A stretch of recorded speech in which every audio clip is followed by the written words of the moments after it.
Si de cristal es un pecado, pero que la red no tiene su sexo que te morderá.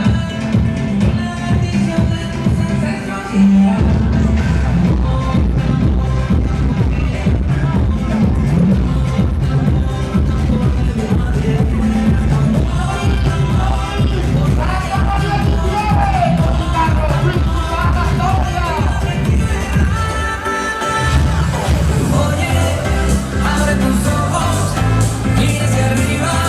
Disfruta las cosas buenas que tiene la vida. Abre tus ojos, mira hacia arriba, disfruta las cosas.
Mezzo minuto di attenzione per un ringraziamento particolare, perché tutti noi prima di arrivare qui oggi eravamo preoccupati, non io ma molti di voi sì, di avere un vestito bello e un bel travestimento, ma non ci si rende conto di tutto il lavoro che qualcuno fa perché questa manifestazione avvenga in sicurezza e in tutta tranquillità. Quindi io volevo dedicare questa edizione del Carnevale 2018 alla Pro Loco e in particolare a Renata che, girati Renata,